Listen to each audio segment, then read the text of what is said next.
সুপ্রিয় বন্ধুগণ, আসসালামু আলাইকুম। দূরে কাছে দেশে অথবা বাইরে থেকে প্রিয় বন্ধুগণ, ঠিক এই মুহূর্তে যে যেখান থেকে বাস্তব গল্প শোনার জন্য আমার সঙ্গে যুক্ত হয়েছেন আমি আপন। আর যে আপন জীবনে গল্পের 1486তম পর্বে আপনাকে প্রতিদিনের মতো স্বাগতম জানাচ্ছি। বন্ধুরা, আজ আমি আপনাকে শোনাবো খুলনার ভাই মোহাম্মদ হোসাইন হোসেনের জীবনের, ইমাম মোহাম্মদ হোসাইনের জীবনের চরম ভয়ঙ্কর এক অলৌকিক বাস্তব জীবন কাহিনী। বন্ধুরা, আজকের গল্পের টাইটেল রাতে মৃত স্বামীর অত্যাচারে কারো সাথেই সংসার করতে পারে না নাজমা।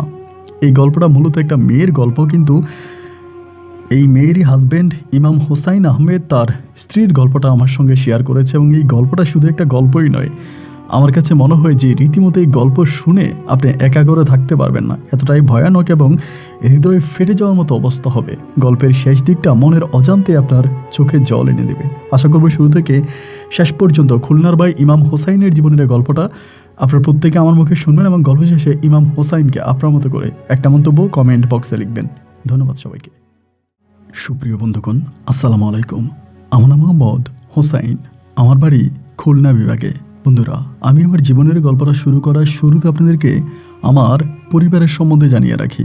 আমার পরিবারে আমি আছি, আমার বাবা আছে, মা আছে, রয়েছে আমার দাদা দাদি সহ আমার বড় তিনটা ভাই আর বড় 2টা বোন। আমরা টোটাল 4 ভাই 2 বোন। আমাদের পরিবারটা খুলনা বিভাগের অদূরের কোনো এক অজপাড়া গায়ের এক নিম্ন মধ্যবিত্ত পরিবার। আমার বাবা পেশে একজন ইমাম। আমাদের গ্রাম থেকে বেশ দূরের একটা গ্রামে আমার বাবা ইমামতি করে, এবং সেখানে ইমামতি করে আমার বাবা যে টাকা বেতন পেত তা দিয়ে রীতিমতো আমাদের সংসারটা খুব ভালোভাবে চলতো না। আপনারা হয়তো অনেকেই জানেন, আমাদের এই সমাজে সবচেয়ে কম দামি বেতনে যারা চাকরি করে তারাই হচ্ছেন মসজিদের ইমাম। এই অল্প টাকা বেতনে আমার বাবা যখন চাকরি করতো, দেখা যায় আমাদের পরিবারে নুন আনতেই পান্তা পোড়াতো। সারাক্ষণই পরিবারে অভাব অনটন লেগেই থাকতো। কিন্তু এরপরেও এত অভাব অনটনের মাঝেও এক কথায় বলতে গেলে আমরা বেশ ভালোই ছিলাম। আমার বাবা 5 ওয়াক্ত নামাজ কালাম পড়তেন, মানুষকে নামাজ পড়াতেন। এরই সাথে সাথে আমার মাও একজন ভালো মনের মানুষ ছিলেন। সকালবেলা গ্রামের বৃদ্ধ, মধ্যবয়স্ক এবং ছোট মেয়েদেরকে আমার মা কোরআন শিক্ষা দিতেন। আমার মা কোরআন পড়াতেন। সকালবেলায় দেখা যেত আমাদের বাড়িতে বিভিন্ন পাড়া থেকে ছেলে মেয়েরা, ছোট ছোট বাচ্চারা এবং বয়স্ক মানুষরা আমার মায়ের কাছে কোরআন পড়তে আসতো। আমার মা আমার বাবার তুলনায় অনেক বেশি টাকা ইনকাম করতেন। বাবা মা দুজনের ইনকামেও আমাদের পরিবারটা ঠিক ভালোভাবে চলতো না। তার বড় কারণ হচ্ছে আমাদের পরিবারের সদস্য সংখ্যা ছিল অনেক বেশি। আমার মা, বাবা, দাদা, দাদি, ভাই, বোন সবাই যখন একসাথে খাবার খেতে বসতাম, তখন মনে হতো যে ছোটোখাটো একটা অনুষ্ঠান হচ্ছে বাড়িতে। এত বড় ডেক্সিতে আমার আম্মা ভাত রান্না করতো, যা দেখে রীতিমতো আমি অবাকই হয়ে যেতাম। পরিবারে এরকম অভাব অনটন টানাপড়ার মাঝে আমার মা তখন সিদ্ধান্ত নিল আমাকে আমার নানু বাড়িতে পাঠিয়ে দেবে। সে সময়টাতে আমার নানু বাড়ির অবস্থা আমাদের বাড়ির থেকেও বেশ ভালোই ছিল। আমার নানা ভাই এক কথায় বলতে গেলে তিনিও মসজিদে ইমামই ছিলেন, কিন্তু ইমামতির পাশাপাশিও আমার নানা ভাই আমাদের নানু বাড়ির একজন নামকরা কবিরাজ, মইতা কবিরাজ অনেকেই আমার নানা ভাইকে বলে, এবং এখনও খুলনার প্রায় অনেক মানুষই এই মইতা কবিরাজকে চিনে। আমার নানা ভাই এমন একজন কবিরাজ ছিলেন যে কখনও কারো কাছ থেকে কবিরাজি করে কোনো টাকা পয়সা নিতেন না। কোনো মানুষ যদি বিপদে পড়তো, জিন দ্বারা, পরি দ্বারা, অলৌকিক কোনো কিছু দ্বারা যদি আক্রান্ত হতো, তবে সবশেষ ঠিকানা ছিল আমার ওই নানা ভাই, মানে মৈত্রা কবিরাজ। আমার নানা ভাই যে কোনো মানুষকে খুব ভালোভাবে চিকিৎসা দিতে পারতো। শুনেছিলাম আমার নানা ভাইয়ের সঙ্গে জিন পরিদের অনেক ভালো সম্পর্ক ছিল। ছোটোবেলায় এই কথাগুলো মায়ের মুখে শুনতাম, এবং একটা পর্যায়ে আমার মা তখন আমাকে আমার নানু বাড়িতে পাঠিয়ে দেয়। আমার বয়স তখন কত হবে, আনুমানিক 7 থেকে 8 বছর হবে। আমি তখন একটা মাদ্রাসায় পড়াশোনা করি। সেই মাদ্রাসা থেকে আমার মা তখন আমাকে আমার নানু বাড়িতে পাঠিয়ে দেয়। আমি যথারীতি আমার নানু বাড়িতে চলে যাই, এবং নানু বাড়িতে যাওয়ার পরে আমার নানা ভাইয়ের সঙ্গে, মামাদের সঙ্গে আমি তখন থাকতে শুরু করি। আমার নানা যদিও এত বড় একজন নামকরা কবিরাজ, কিন্তু তারপরেও আমার নানা ভাইয়ের পরিবারেও খুব অভাবে অনটনেই ছিল, অতটা শান্তিতে ছিল না। আমার নানা ভাই, তার বড় কারণ হচ্ছে উনি কখনোই কারো কাছ থেকে কোনো ওভাবে টাকা নিতেন না। দেখা যায় যে রোগের চিকিৎসা মানুষ লক্ষ লক্ষ টাকা খরচ করে আমার নানা ভাইয়ের কাছে আসতো, আমার নানা ভাইয়ের সামান্য পানি পড়ায় সে রোগ থেকে মানুষ মুক্তি পেত। দেখা যায় এরপরে আমার নানা ভাইকে যদি খুশি হয়ে 2 টাকা দিত, আমার নানা ওই 2 টাকাই আলহামদুলিল্লাহ বলে পকেটে ভরে নিতেন। কখনোই মানুষের কাছ থেকে চেয়ে কোনো টাকা নিতেন না। শুধু যে চেয়ে টাকা নিতেন না তাই নয়, পাশাপাশি যদি কেউ আমার নানাভাইকে খুশি হয়ে কোনো টাকা দিল, ধরেন মোটা অঙ্কের কোনো অ্যামাউন্ট 5,000 10,000, যেটা খুশি হয়ে দিছে, আমার নানা ওই খুশি টাকা নিত না। ওই 5,000 টাকা থেকে আমার নানা 500 টাকা নিয়ে যেত, বাকি টাকা ফিরিয়ে দিত। মানে আমার নানা এরকম ভাবের একজন মানুষ ছিলেন। এবং রীতিমতো আমার নানাভাই দেখতেও খুব লম্বা ফর্সা এবং মুখের মধ্যে সাদা চাপদাড়ি ছিল। এক কথায় বলতে গেলে আমার নানাভাইকে দেখলে যে কেউ বলবে যে তিনি মনে হয় যেন একজন উলিয়া দরবেশ, এমনটাই ছিল তার শারীরিক গঠন। নানুর বাড়িতে যাওয়ার পরে নানাভাই তখন আমাকে তাদের এলাকার একটা মাদ্রাসায় ভর্তি করে আমার ছোটো মামাকে দিয়ে, এবং মাদ্রাসায় ভর্তি করানোর পরে বেশিরভাগ সময় আমি আমার নানাভাইয়ের সঙ্গে থাকতাম। বিকালবেলা আমি আর আমার নানাভাই, আমার নানু বাড়ির সামনে একটা পুকুর ঘাট আছে, অনেক বড় একটা পুকুর ঘাট আছে, এবং পুকুর ঘাটের মধ্যে আমি আর আমার নানাভাই বসে থাকতাম। এই জায়গার ভিতরে বসে থাকতাম বিকেলবেলা। প্রতিদিন আমি নানাভাইয়ের সঙ্গে আসরের নামাজ পড়তাম, এবং আসর থেকে মাগরিব পর্যন্ত এই সময়টা আমি নানাভাইয়ের মাথার চুল টেনে দিতাম, নানাভাইয়ের কান টেনে দিতাম, আঙুল টেনে দিতাম, পায়ের মোটকা ফুটিয়ে দিতাম, হাত পা টিপে দিতাম, আর এই মানে ওই যে মসজিদের ঘাটে বসে থাকতাম। তো একদিন হতো কি, মানে আমার জীবনে প্রথম আমি মসজিদের ঘাটে বসে আছি। বসে থাকা অবস্থায় এমন সময় করলো কি, একটা কুকুর করলো কি, নামতেছিল, মানে পুকুরের ঘাট দিয়ে নিচের দিকে নামতেছিল। আমার নানাভাই মুহূর্তের মধ্যে কুকুরটারে বললো, এই থাম বলার সঙ্গে সঙ্গে কুকুরটা জায়গার মধ্যে দাঁড়িয়ে গেল। পরে নানাভাই যখন বললো যা এখান থেকে, এটা বলার সঙ্গে সঙ্গে এই কুকুরটা আমার নানাভাইয়ের মুখের দিকে তাকিয়ে সোজা আবার এখান থেকে চলে গেল, মানে ঘাট থেকে করে কুকুরটা চলে গেল। আমি অবাক হয়ে তাকিয়ে আছি, ওমা এইটা কি ঘটনা! কুকুরকে ধমক দেওয়ার সঙ্গে সঙ্গে কুকুরের পুকুরে নামলো না, মনে হতো যেন এটা আমার নানার শিকারি কুকুর। আমি তখন নানা ভাইকে বললাম, নানা ভাই, অনেক দিন ধরেই তো আপনাদের বাড়িতে আসি, আপনি তো কুকুর বিড়ালকে খুব একটা পছন্দ করেন না। আমার নানা ভাই কিন্তু কুকুর বিড়ালকে খুব একটা পছন্দ করে না। তা আমি বললাম, আপনি কুকুর বিড়াল পছন্দ করেন না, অথচ এই কুকুরটাকে কি আপনি পালেন, এটা কি আপনার পোষা কুকুর? আমার নানা ভাই আমাকে বলেন, না তো, এটা তো আমার পোষা কুকুর না। আমি বললাম, তা আপনার পোষা কুকুর না হলে পরে আপনি ধমক দেওয়ার সঙ্গে সঙ্গে দাঁড়িয়ে গেল, আপনি চলে যা বলার সঙ্গে সঙ্গে চলে গেল। আমার নানা ভাই তখন আমার দিকে তাকিয়ে বলে, আরে নাতি, এটা তো কোনো কুকুরই না। আমি বললাম, এটা কোনো কুকুর না তো এটা কি? আমার নানা তখন বলে, এটা একটা পেত্তিনি, পেত্তিনি। আমি বললাম, পেত্তিনি মানে কি? আমার নানা ভাই বলে, এটা একটা বদ জিন, খারাপ জিন। এটার হাতে পায়ে ময়লা, কাদা, এটা এখন এই পানিতে নামবে, নেমে তার হাত পা পরিষ্কার করবে, যার জন্য আমি তাকে বলছি এখান থেকে চলে যাওয়ার জন্য। কারণ এই ঘাটে মানুষজন ওযু করে, একটু পরে মাগরিবের আজান দিবে এবং মানুষজন এখানে ওযু করে নামাজ পড়বে, যার জন্য ওই শয়তানটাকে আমি এই পানিতে নামতে দেই নাই। আমি তখন বললাম, নানা ভাই, আমি তো দেখলাম যে এটা শুধুমাত্র একটা কুকুর। আমার নানা ভাই বলে, ও কুকুরের রূপ ধারণ করে আসছে, ওকে খালি চোখে বা সাধারণ চোখে দেখলে কুকুরের মতোই দেখা যাবে, কিন্তু আমি তো আর সাধারণ চোখে দেখে নাই, আমি আমার চোখে দেখেছি এটা একটা শয়তান।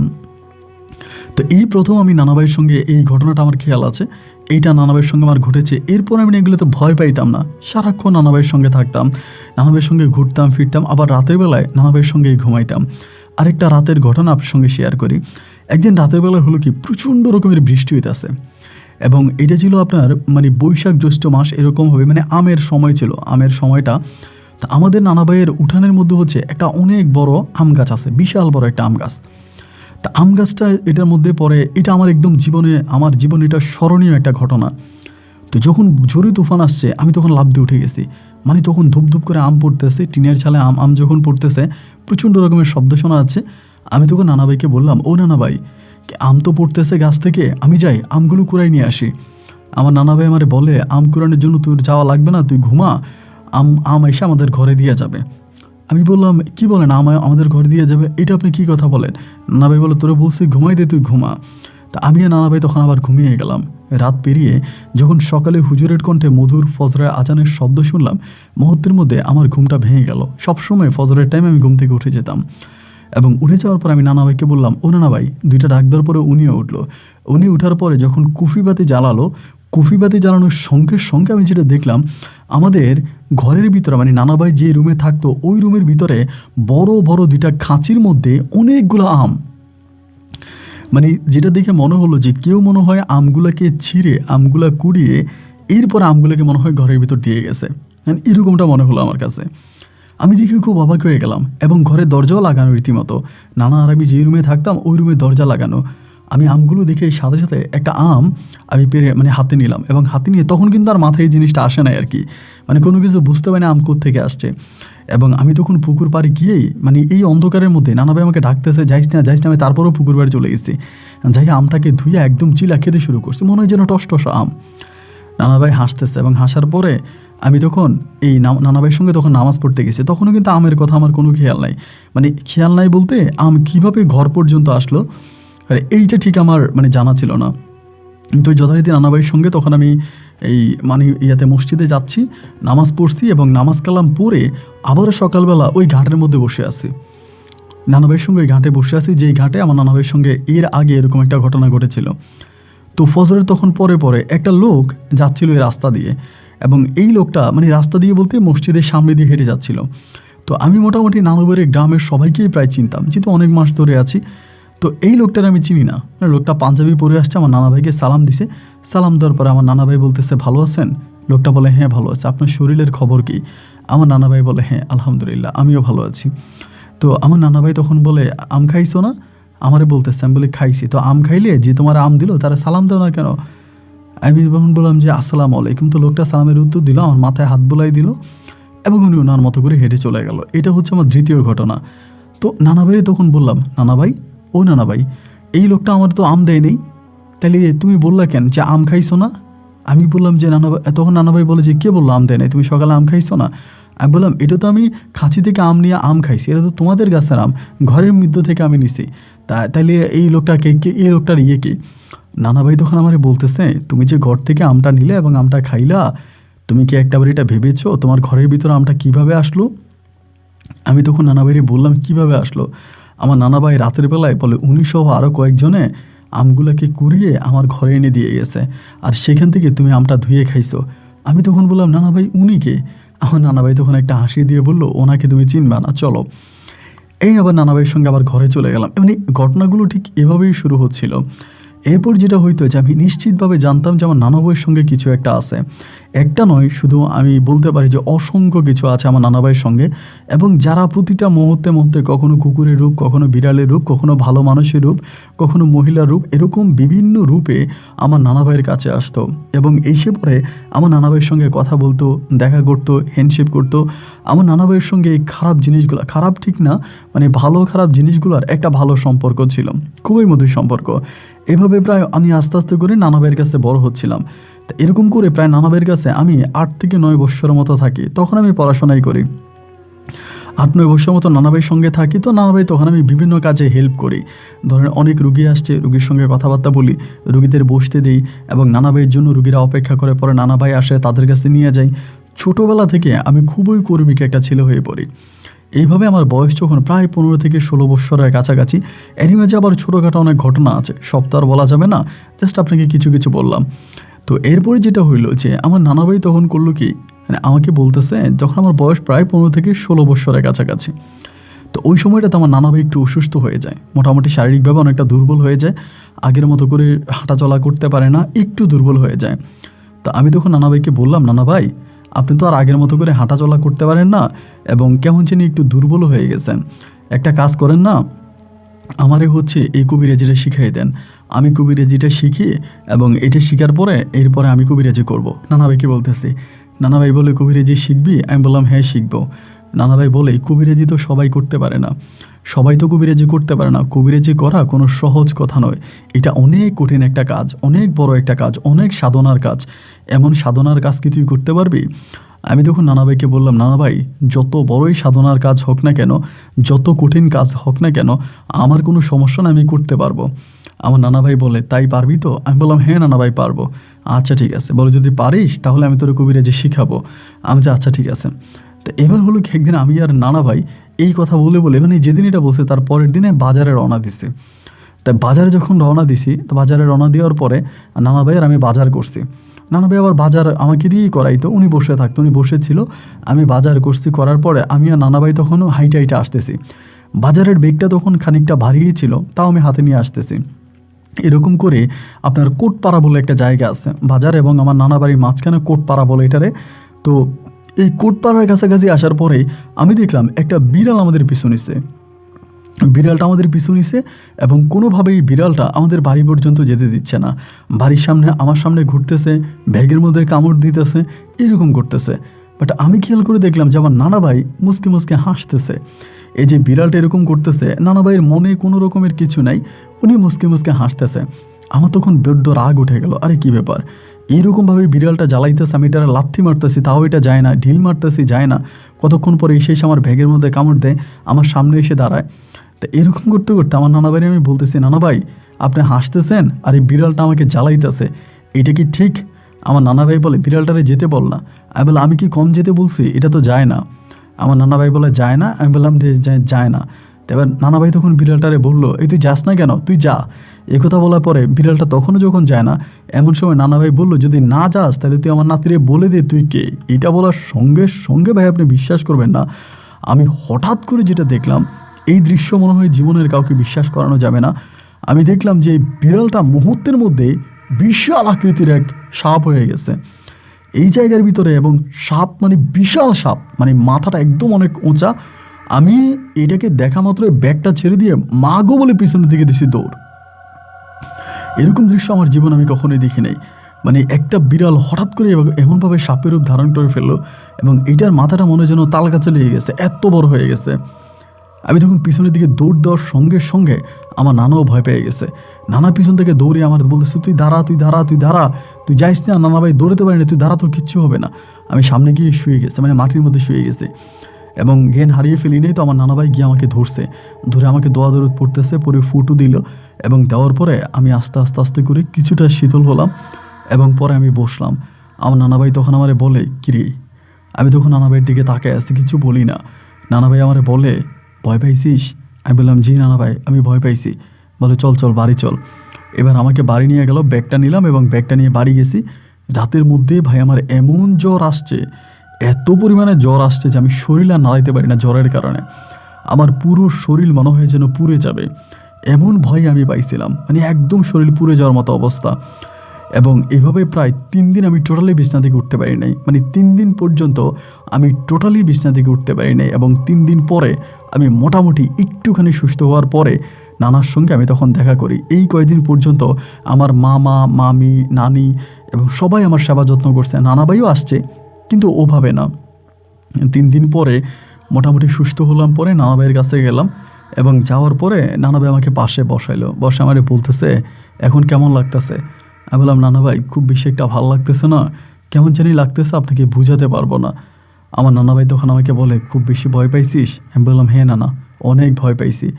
আমার নানা বলে, এবার বুঝ, সামান্য মানে জিন জাতির মধ্যে সবচেয়ে ছোট যে জিনটা, এবং এই জিনটা খুবই ছোট এবং তার ওরকম বুঝ জ্ঞানও নাই, মানে খুবই পাওয়ার একেবারেই কম। এই জিনটাকে দেখার পরে, এই জিনটার আসল রূপ দেখার পরে তুই এতটা ভয় পাইছিস, আর যদি তুই বড় কোনো জিনকে দেখতে পাস তবে কি তুই ঠিক থাকবি? আমি আর কিছু বলতেছি না। আমার নানা ভাই বলে, দেখ, জিন শোয়ার করা, জিনের সঙ্গে কথা বলা, জিনদেরকে বশে আনা, এটা কোনো সহজ কাজ নয়, এটা বড় কঠিন কাজ। এটা লাখ নয় কোটির মধ্যেও একজনে পারে না। যারা জিন দ্বারা কবিরাজি করে, যারা জিনদেরকে বশে আনে, এগুলো বেশিরভাগই মিথ্যা, এগুলো বেশিরভাগই ধোঁকা, মানুষের সঙ্গে প্রতারণা। কিন্তু সত্যিকার অর্থে জিন যারা হাজির করে, এরা কোনো নর্মাল ব্যক্তি না, আর এরা জিন দিয়ে কখনো ব্যবসা করে না। আমি বললাম, তার মানে নানা ভাই আপনি কী বলতে চাচ্ছেন? আমাকে বলে, এটা বড় কঠিন কাজ, এটা তুই করতে পারবি না, এবং তোর হার্ট অনেক দুর্বল, তোর সম্পর্কে এটা হবে না। আমি তোকে অন্য কিছু শিখাবো।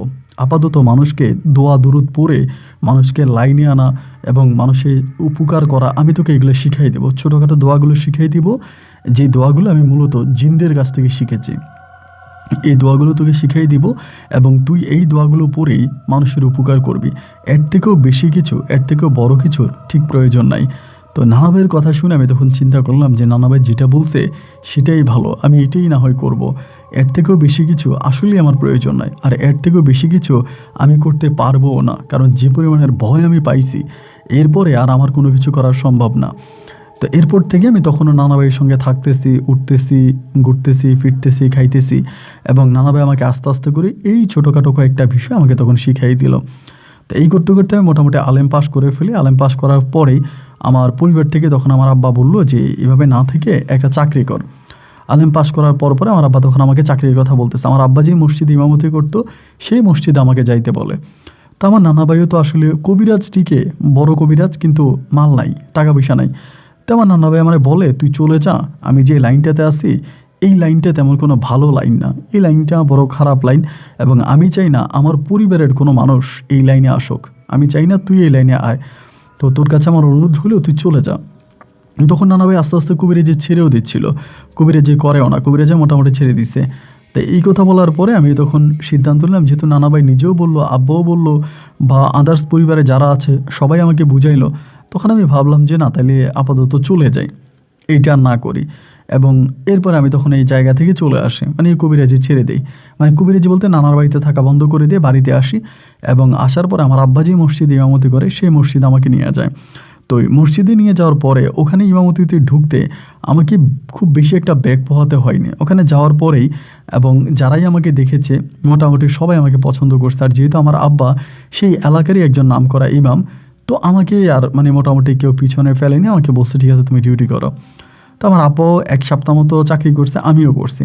আব্বা আমাকে নামাজ টামাজ আর নামাজ কালাম থেকে শুরু করে যা কিছু আছে এই সব কিছু আস্তে আস্তে করে শিখাই দিচ্ছিল। আব্বুর কাছ থেকে আমি মোটামুটি সব কিছু শিখে নিলাম, এবং শিখে নেওয়ার পরে দিন আমি তখন এখানে ইমামতি করতেছি। তো ইমামতি করতেছি, দিন যাইতেছে, রাত যাইতেছে, প্রায় এখানে আমি 2 বছর মতো ইমামতি করি। এবং 2 বছর পরে আমি আরেকটা ভালো মসজিদে ইমামতির অফার পাই। ওই মসজিদটা ছিল আপনার ওইটা যশোরের দিকে একটা ভালো মসজিদ, ওখানে আমি একটা ভালো একটা বেতনের অফার পাই। তো আমি তখন সেই কথা আমার আব্বাকে জানাই। আমার আব্বাকে জানিলে পর আমার আব্বা তখন বলে, তুই তো বহু বছর ধরে আমি এই মসজিদ ইমামতি করেছি, এবং তুইও আজকে প্রায় 2 বছর ধরে ওখানে আসিস, হঠাৎ করে মসজিদটা ছেড়ে চলে যাওয়া টাকার লোভে বা টাকার কারণে, এটা ভালো দেখে না। আচ্ছা, আমি এই মসজিদের সভাপতি সহ যারা মুরব্বী আছে আমি মুরব্বীদের সঙ্গে কথা বলবো। এই বলার পরেই তার পরের দিনে আমার আব্বা তখন ওইখানে বসছে। আমার আব্বা আমাকে নিয়ে গেছে ওই গ্রামে, নিয়ে যেয়ে যারা মুরব্বী আছে মসজিদের কমিটির দায়িত্বে আছে তাদেরকে ঢাকাইছে। ঢাকায় বললো যে দেখেন, আমি তো আমার জীবন যৌবন সবই আপনাদের মসজিদে কাটাই দিলাম, আমার জীবনের তো আর কোনো কিছু বাকি নেই, কিন্তু আমার ছেলেটা হোসাইন আজকে 2 বছর ধরে আপনাদের মসজিদ ইমামতি করে, একটা ভালো চাকরির প্রস্তাব পাইছি যশোরের দিকে। এখন আমি কি করব আমি তো আসলে বুঝতেছি না, কারণ আপনাকে তার এই বেতন দিয়ে আপনাদের মসজিদে রাখতে পারবেন কিনা। তো ওই সভাপতি তখন বললো যে দেখেন, আমাদের এই গ্রামে মানুষ কম, আর ওই গ্রামে মসজিদ 3টা, একটা ছোট গ্রাম 3টা মসজিদ। তো তিনি বলতেছে যে আপনারা তো সবই জানেন যে এই একটা ছোট গ্রামে 3টা মসজিদ, তো 3টা মসজিদ হওয়ার কারণে ইমামের স্যালারিটা আমরা ওভাবে কালেকশন করতে পারি না, তো যতটুকু দিচ্ছি অতটুকু আমাদের খুব কষ্ট হচ্ছে, এর উপরে বা এর থেকেও বেশি দেওয়া আমাদের পক্ষে মনে হয় সম্ভব হবে না, মানে তিনি সোজাসুজি হাল ছেড়ে দেয়। তো এরপরে আমি আর কি করব, তারপরে ভাবলাম যে ঠিক আছে। তখন তারাও বলতেছে যে ঠিক আছে, যদি ওনার ভালো কোনো জায়গায় প্রস্তাব থাকে তাহলে উনি সেখানেই চলে যাক, আমরা আপাতত আরেকজন ইমাম নিয়ে নেব কম দামের ভিতরে। তো সেই দিকে আমি তখন যশোরের দিকে চলে যাওয়ার প্রস্তুতি নিলাম, যশোরে চলে গেছি, তারা আরেকটা ইমাম সাহেব তখন নিয়ে নিছে। তো যশোরে যাওয়ার পরে ভাই আমার সম্মান অনেক অংশে বেড়ে গেল। ওই মসজিদটা দোতলা একটা মসজিদ ছিল, এবং বিশাল একটা আপনার এখানে একটা দরগা আছে, একজন পীর সাহেব আছে, মানে এক কথায় বলতে গেলে মাজার আছে, মাজার কেন্দ্রিক ওই মসজিদটা। তো মাজার কেন্দ্রিক হওয়ার কারণে ওখানে আয়ের ইনকাম অনেক ভালো। আমি একটা জিনিস খেয়াল করে দেখেছি, আমি মাজারের প্রতি বিশ্বাস, শ্রদ্ধা, ভক্তি, ভালোবাসা রেখেই বলছি, কারণ মাজার আছে বলেই বাংলার মানুষরা ইসলাম সম্বন্ধে জানতে পেরেছে। তো সেই মাজারের ভিতরে যে সমস্ত কাজগুলো হতো বা যে সমস্ত কাজগুলো আমি আমার চোখে দেখেছি, তার রীতিমতো আমাকে মাজারের প্রতি সমস্ত বিশ্বাস নষ্ট করে দিয়েছে। তো আমি যাই হোক ওই মাজার কর্তৃক একটা মসজিদে ইমামতি করতাম, কিন্তু কোনোদিনও আমি ওই মাজারে যাইতাম না। মাজারটা আমার কাছে সম্পূর্ণ আলাদা একটা সাবজেক্ট ছিল, যে মাজারে মানুষজন আসতো, মানুষজন ঘুরতো ফিরতো বা থাকতো, কিন্তু কখনোই এই মাজারের প্রতি আমার কোনো রকমের ভক্তি ছিল না। আমি মসজিদকে নিয়ে আছি এবং মসজিদের খতিব হিসাবে মসজিদের দায়িত্ব নিয়ে আমি তখন আসি। যাই হোক রে ভাই, ওভাবেই তখন ওখানে পড়ে আসি। এভাবে প্রায় অনেকগুলো মাস কেটে গেল ওই মসজিদে। একদিন হলো কি, আপনার বিকেলবেলা, তখন শীতকাল আসতেছিল, মানে শীতের মৌসুম আসতেছে, ওভাবে এখনও শীত আসেনি, তবে শীতের আনাগোনা শুরু হয়েছে। আসরের নামাজটা পড়ার পরে আকাশে দেখলাম পশ্চিমের আকাশটা মোটামুটি অনেক সুন্দর দেখাচ্ছে, এবং বিকেলের একরকম শীতের আগে দেখবেন একটা হিমেল বাতাস বয়ে, শীতকালটা আসবে আসবে ভাবলে এরকম একটা বাতাসের একটা প্রলোভ আসে। আমার ভিতরটাও তখন জানি কেমন একটু শীতল লাগতেছিল, ভালো লাগতেছিল। আমি তখন সিদ্ধান্ত নিলাম যে আপাতত একটু হেঁটে আসি। তো এই গ্রামে আমি অনেক মাস ধরে আছি, ওভাবে কোনোদিনও হাঁটি নেই আর কি, এমনি হাঁটতে বেরোইছি। বেরোয়ার পরে পাশের একটা রাস্তা আছে, মানে বালির রাস্তা, কিন্তু অনেক সুন্দর, মানে ইটের রাস্তা না, কাঁচা রাস্তা। ওই রাস্তাটা দিয়ে তখন হাঁটতেছিলাম। এই হাঁটতে হাঁটতে অনেকটা দূর সামনে গেলাম এবং যাওয়ার পরে দেখলাম কি একটা লোক ওখানে বসে বসে কান্না করতেছে।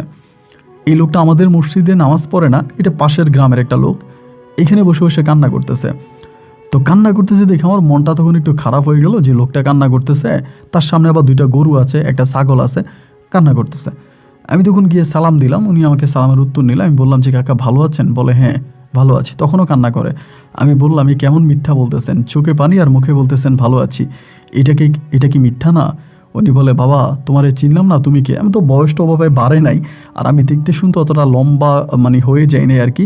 আমাকে দেখলে আসলে কেউ ইমাম হিসাবে গ্রহণই করে না। আমি দেখতে একটু ছোটোখাটো টাইপের ছিলাম আর কি, মানে অতটা শরীরের দিক থেকে মানে বেড়ে যায় নাই।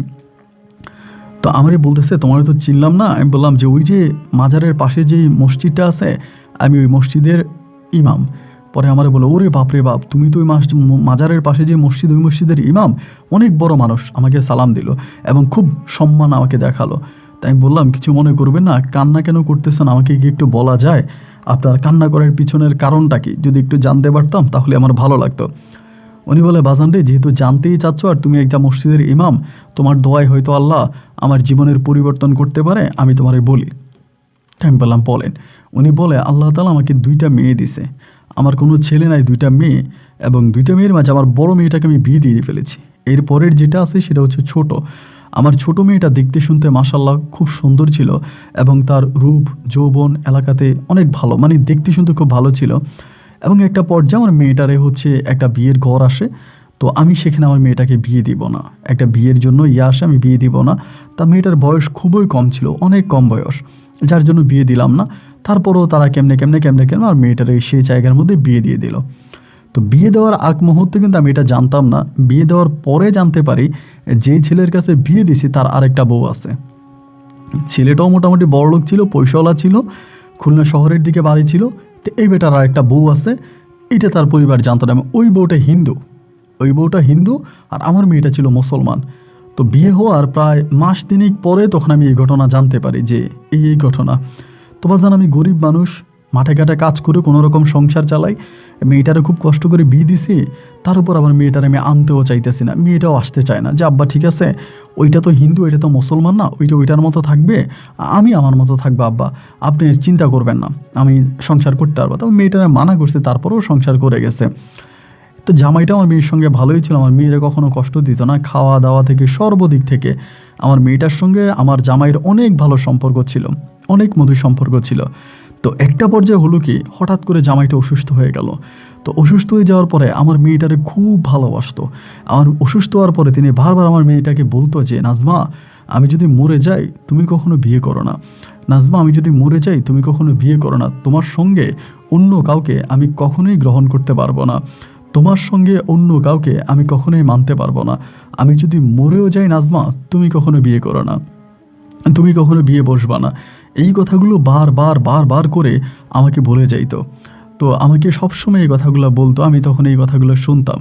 তো আমার মেয়ে এটা বলতেছে আর কি। এরকম করে আমার জামাইটা দীর্ঘদিন বিছানায় পড়েছিল এবং থাকার পর একটা সময় আমার জামাইটা মারা গেল। আমি বললাম তারপর? বলে জামাইটা যখন মারা গেল আমি তখন ভেবেছিলাম যে আমার মেয়েটাকে আমি অন্য একটা জায়গায় বিয়ে দিয়ে দিব। জামাইটা মারা গেছে, মেয়েটাতে এখনও বয়স কম, খুবই কম। তো এরপরে আমি তখন আমার মেয়েটাকে আরেকটা জায়গায় বিয়ে দেওয়ার সিদ্ধান্ত নিলাম। তো বিয়ের কথাবার্তা সব কিছু ঠিকঠাক হলো, দিন তারিখ মোটামুটি ঠিক হলো।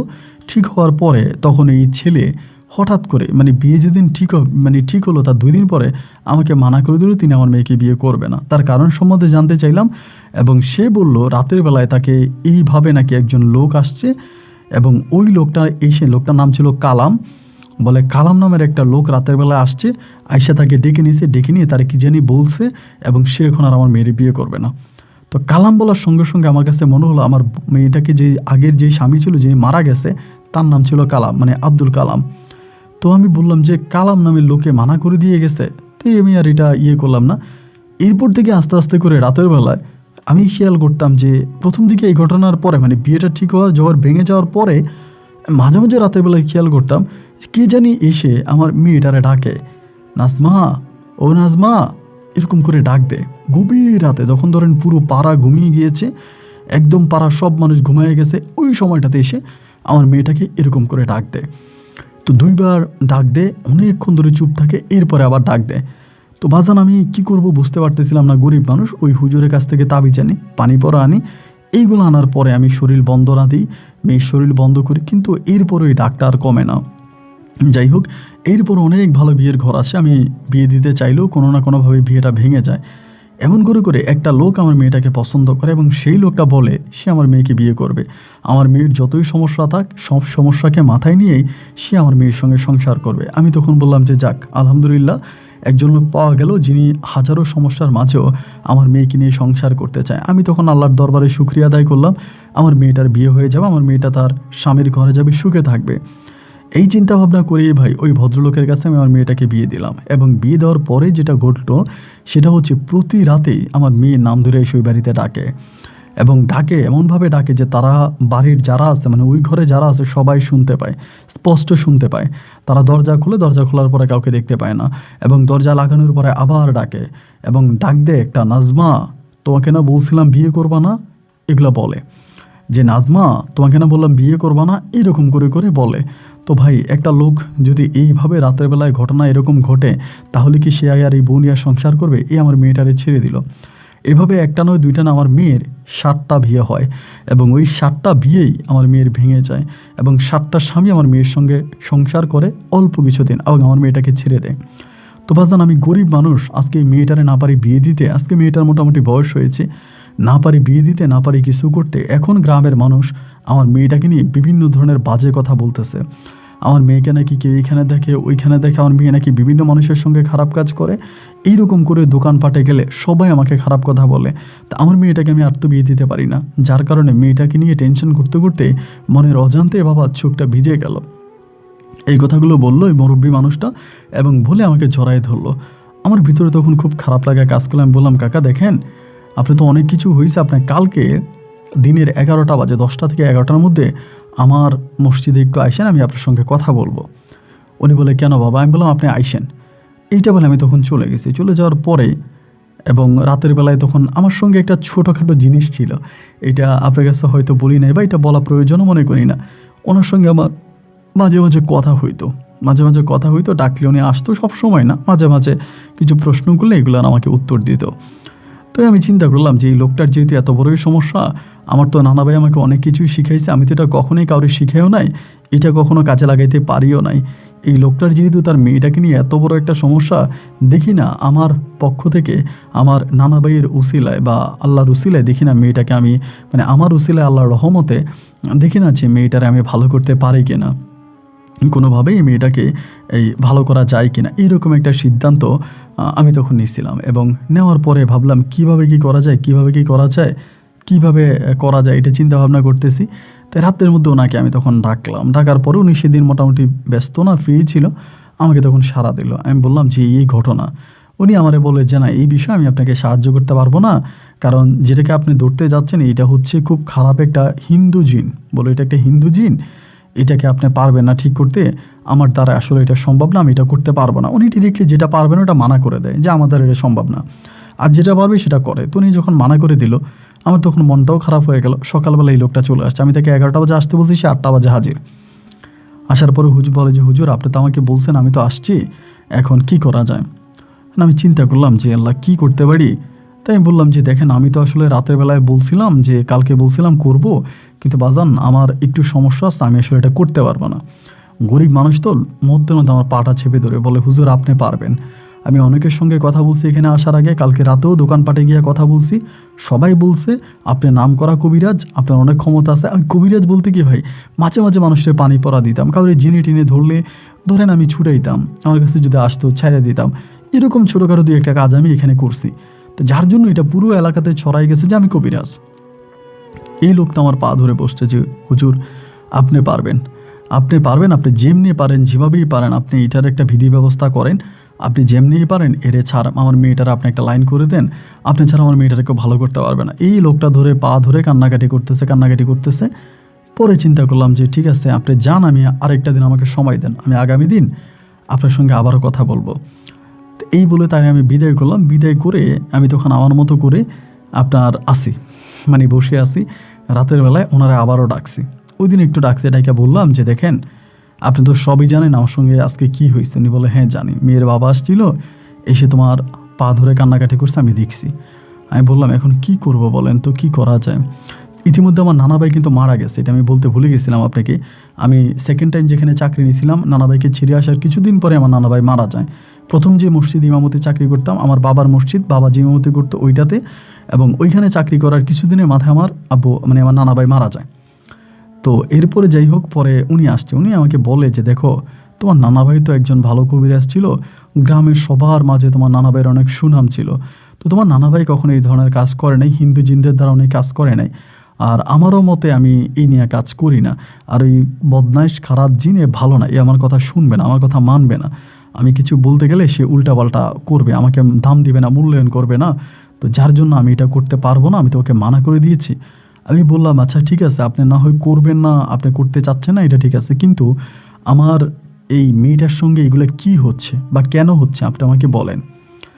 তখন সে আমাকে বলে আসলে কি বলবো তোমাকে, দেখো প্রথম কথা হচ্ছে এই মেয়েটা যে বিয়ে করছিল যে কালামকে, আব্দুল কালামকে, আব্দুল কালাম লোকটা অনেক ভালো ছিল, অনেক ভালো ছিল, ওই মেয়েটাকে অনেক ভালোবাসতো, নাজমাকে অনেক ভালোবাসতো। একটা পর্যায়ে আবুল কালামের যে আগের বউ ছিল হিন্দু মহিলা, ওই হিন্দু মহিলা স্বামীকে বশে আনার জন্য তখন সে স্বামীর উপর একটা কালো জাদু করে, স্বামীর উপরে একটা হিন্দু তান্ত্রিক দ্বারা কালো জাদু করে, এবং কালো জাদুর প্রতিফলে একটা জিন ওই লোকটার উপরে ঢুকে যায়, মানে লোকটার শরীরে ঢুকে যায় আব্দুল কালামের, এবং কালামের শরীরে ঢুকে ঢুকে কালামকে সেই মৃত্যু পর্যন্ত নিয়ে যায়। তো কালামের শরীরে ঢুকার কিছুদিন পর্যন্ত কালাম যখন তার ওয়াইফের সঙ্গে শারীরিক সম্পর্ক করত, এই জিনটা তখন তা দেখতে পাইতো বা জিনটার সাথেই থাকতো। তো এগুলোর ভিত্তি করতে করতে ওই জিনটার তার এই মেয়েটার প্রতি একটা মায়া জমে যায়, একটা ভালোবাসা জমে যায়। তো জিনটা তো জানতো কালামকে সে মেরে ফেলবে, যার জন্য ওই জিনটায় কালামের ভিতরে ঢুকে কালামকে মানে কালামের সুরে মেয়েটারে বলতো আমি মরে গেলেও তুমি কখনো বিয়ে করো না। কারণ জিনটার চিন্তা ভাবনা হচ্ছে মেয়েটা যদি বিয়ে না করে তাহলে এই জিনটা মেয়েটার সঙ্গে থাকতে পারবে, শারীরিক সম্পর্ক করতে পারবে, কিন্তু বিয়ে হয়ে গেলে তো আর পারবে না। যার কারণে মেয়েটাকে সবসময় বলতো যে তুমি বিয়ে করো না, এবং এই কথাটা মূলত কালাম বলতো না, এই কথাটা ওই খারাপ বদ জিনটা বলতো, হিন্দু জিনটা বলতো। এখন এরপরে মেয়েটার কোথাও বিয়ে হয়ে গেলে, এবং এই জন্য হিন্দু জিনটা এসে মেয়েটাকে ডিস্টার্ব করে। আর আরেকটা বড় কথা হচ্ছে মেয়ের পরিবার এই যে মেয়েকে তাবিজ দিচ্ছে, এতে কিন্তু মেয়ের ক্ষতি হচ্ছে না। মেয়ের শরীরে তাবিজ থাকার কারণে ওই জিনটা মেয়েটার কাছে আসতে পারে না, এবং দূর থেকে ওই জিনটা মেয়েটার ক্ষতি করতেছে, মানে মেয়েটাকে ডাকতেছে, মানে কাছে ডাকতেছে, এগুলো করতেছে। তো এগুলো এই জিনটাই করে। তো এখন এটাকে সরাতে গেলে তোমাকে একটা খারাপ মানে একটা অন্যরকম কাজ করতে হবে, এটা তুমি পারবা কিনা আমি জানি না, তবে তুমি এটা করে চেষ্টা করতে পারো, হয়তো মেয়েটাকে তুমি বাঁচাইতে পারবা। আমি বললাম যে যত কঠিন কাজই হোক, যেভাবেই হোক আমি করব, আপনি আমাকে শুধু বলেন ফর্মুলাটা দিন যে কাজটাকে। উনি বলে কাজটা হচ্ছে তুমি মেয়েটাকে বিয়ে করে ফেলো। ওই আমার সঙ্গে থাকা জিনটা আমাকে বলতেছে। আমি বললাম এটা আপনি কি বললেন, আমার তো এখন তো আসলে আমার বিয়ে করার কোনো প্রস্তুতি নেই। উনি বলে প্রস্তুতি বড় কথা নয়, তুমি যদি বলো তোমার নানার মতো মানুষের উপকার করবা এবং সহজ সরল মানুষের পাশে দাঁড়াবা, বিশেষ করে এই মেয়েটার উপকার করবা, তাহলে আমার কাছে মনে হয় এটাই সবচেয়ে বড় একটা পথ, এটাই সবচেয়ে বড় একটা কাজ। তুমি এটাই করো, তুমি এই মেয়েটাকে বিয়ে করে ফেলো। এই মেয়েটাকে যদি তুমি বিয়ে করে ফেলো তাহলে এই যখন তুমি তো তোমার নাতি মানে তোমার নানাকে মোটামুটি আমাদের জিন সমাজের প্রায় অনেকেই চিনে, এবং যেই খারাপ জিনটার কথা তুমি বলতেছো সেও তোমার নানাকে চিনে। তো হয়তো তোমার নানার খাতিলে জিনটা মেয়েটাকে ছেড়ে দিতে পারে, মেয়েটাকে বিরক্ত করে ছেড়ে দিতে পারে, তুই মেয়েটাকে বিয়ে করলে হয়তো মেয়েটা বেঁচে যাবে। এটা যখন উনি আমাকে বললো, আমি তখন চিন্তা করলাম যে আসলে কি করা যায়। তারপরও সারা রাত চিন্তা ভাবনা করলাম, করে পরের দিন আমি বাড়িতে গেছি, যেহেতু আব্বা আম্মাকে জানাবো। বাড়িতে যাওয়ার পরে আব্বা আম্মার টোটালি নিষেধ, যে না এরকম ঝামেলা করা যাবে না, এইরকম মেয়েটারে বিয়ে করা যাবে না। তারা আমাকে পুরোই মানা করে দিল যে না এটা হবেই না, আব্বা আম্মা পুরোপুরিভাবে নিষেধ। আমি তখন গ্রাম থেকে আবারও চলে আসলাম মসজিদে। আসার পরে মসজিদে ডিউটি করতেছি। এর মাঝে হলো কি মেয়ের বাবা প্রত্যেক দিন আমার কাছে আসে, হুজুর আপনি বলছেন কিছু একটা করবেন, হুজুর আপনি বলছেন কিছু একটা করবেন, আপনি যদি না করেন তাহলে হুজুর আমার মেয়ের আমি বাঁচাইতে পারবো না, হুজুর আমার মেয়ের আমি বাঁচাইতে পারবো না, আপনি কিছু একটা করে দেন হুজুর, আপনি চাইলে পারবেন, ও হুজুর আপনি চাইলে পারবেন। মানে উনি খুবভাবে উনি আমাকে ধরছে, ধরার মতোই ধরছে। যতভাবেই বললাম, যেভাবেই বললাম না, এই লোক আমার ছাড়বেই না। একটা পর্যায়ে আমি এই লোকটার আকুতি দেখে বা তার কষ্ট দেখে আমি তখন বললাম যে ঠিক আছে, আমি তাহলে একটা আপনাকে প্রস্তাব দিই, আপনি রাজি হবেন কিনা জানি না, আমি আপনার মেয়েকে বিয়ে করব, মানে আমি নাজমাকে বিয়ে করব। এই কথা বলাতেই তো তিনি মহা খুশি, মানে অত্যাধিক খুশি হয়ে গেল। খুশি হয়ে আমাকে বলো হুজুর আপনি এটা কি শোনাইলেন, এটা কি আপনি আমাকে স্বপ্ন দেখাইতেছেন না সত্যিই বলতেছেন? আমি বললাম, না না, আমি আপনাকে স্বপ্ন কেন দেখাইতে যাব, যেটা সত্যি আমি আপনাকে সেটাই বলছি। আপনি যদি রাজি থাকেন তাহলে আমি আপনার কন্যাকে বিয়ে করতে চাই, এবং যদি আপনি আমার কাছে বিয়ে দেন। উনি বলে, হুজুর আলহামদুলিল্লাহ, কোনো কথা নাই, কোনো বার্তা নাই, আমি আমার মেয়েকে আপনার সঙ্গে বিয়ে দেবো। আমি আপনার কোনো কিছুই চাই না, আপনি আমার মেয়েকে বিয়ে করবেন বলছেন, এটাই আমার জন্য অনেক বড় কিছু। তাই আমি বললাম, ঠিক আছে, বিয়ে করার পর আমি আপনার বাড়িতেই থাকবো। বলে, ঠিক আছে, এটা তো আমার জন্য আরও ভালো। তো আমি তখন বিয়ে করবো এবং বিয়ের প্রস্তুতি আমি তখন নিচ্ছিলাম। তো যেদিন এই ওনার সঙ্গে কথাবার্তা হলো, সেদিন রাতেই মোটামুটি ওই খারাপ জিনটা আমার কাছে আসছে এবং এসে আমাকে অনেক বিরক্ত করছে। অনেক কিছু হয়েছে, এটা আপনাকে পরে বলতেছি, ওই রাতে। তো এরপরে যাই হোক, এভাবে 2 দিন কেটে গেল। সে আমাকে খুব বিরক্ত করতেছে, ওই খারাপটা বহুত বিরক্ত করতেছে। 2 দিন পরে আমি তখন মেয়ের বাড়িতে গেলাম। একদিন দুপুরবেলা তারা পারিবারিকভাবে একটা ছোট্ট আয়োজনের মাধ্যমে এই মেয়েটার সঙ্গে আমাকে বিয়ে দিল, নাজমার সঙ্গে। বিয়ে দেওয়ার পরে আমি রাতের বেলায় তার সঙ্গে বাসর ঘরে ঢুকলাম, মানে স্বামী স্ত্রীর বাসর ঘরে ঢুকলাম, এবং এই বাসর ঘরে ঢোকা পর্যন্ত সে শুরু করছে ডাকা। একটু পর পরে ডাকে, একটু পর পরে ডাকে, আর যেভাবে ডাকতেছে মানে পুরো বাড়ির মানুষকে মনে হয় যেন জাগায় ফেলবে, এমন একটা অবস্থা। তো আমি নতুন জামাই, আমি তো আসি, সে ডাকে, একটু পরেই ডাকে, একটু পরেই ডাকে। তো ডাকাডাকি করছে, করার পরে যাই হোক, এরপরে আমি ওর সঙ্গে ওই রাত কাটাই দিলাম, বাসর রাত কাটালাম। পরের দিন দুপুরবেলা সে খুব বিরক্ত করতেছে। দুপুরে আপনার জোহরের নামাজ পড়াইছি, জোহরের নামাজ পড়াই যখন মসজিদ থেকে বেরোইছি, বেরোয়ার পরে এক মানে বিড়ালের রূপ, বিড়াল না আসলে এটা বিড়াল বলে না, বিড়ালের থেকে একটু বড়, অনেকে বাগদা হাঁস বলে, যেগুলো হাঁস মুরগি ধরে, এইরকম একটা মানে খারাপ একটা রূপে আমার কাছে আসছে আপনার জোহরের নামাজের পরে। তো আসার পর আমি তো দেখেই চিনে ফেলছি, চিনার পরে একদম খুব দাঁত দেখাইতে আছে আমাকে, এই দাঁত দেখাইতে আছে। আমি আবার মনে মনে আমারটার সঙ্গে কথা বলতেছি, ওইটা আমার বলে, হ্যাঁ এটাই সেই খারাপ জিন, এটার কথাই তুমি বলছো, এটাই, এই যে সামনে আসছে, তুমি কিন্তু শরীর বন্ধ করে রাখো। আমি তো আমার শরীর বন্ধ করে রাখছি, বন্ধ করে দাঁড়ায় আছি, ভয় দেখাইতেছে আমারে। অবাক করা বিষয় হচ্ছে, আমার অনেক মুসল্লি তখন মসজিদ থেকে বেরোইছে, কেউই তারা দেখে না। এই যে আমাকে দাঁত দেখাইতে আছে, গিজগিজাইতে আছে, সবাই দাঁড়ায় আছে। সবাই বলে, কী ব্যাপার হুজুর, এখানে দাঁড়ায় দাঁড়ায় আপনি হাসতেছেন কেন, আপনি রুমে চান না কেন, বা কেন আমার সঙ্গে যেটা করতেছে আমি হাসতেছি মনে মনে, মানে মনে মনে বলতে তারা দেখে হাসতেছি, এগুলো দাঁত দেখাচ্ছে। পাশে থাকা মুসল্লিরা বলে যে, হুজুর আপনি হাসতেছেন কেন, কী ব্যাপার? আমি কাউরি আর কোনো কিছু বললাম না, না বলে ওর দিকে তাকাইছে, আর কী করতে চাচ্ছে, মানে কী যে করবে, আমার তো আর কাছে আসতে পারতেছে না ওইখান থেকে।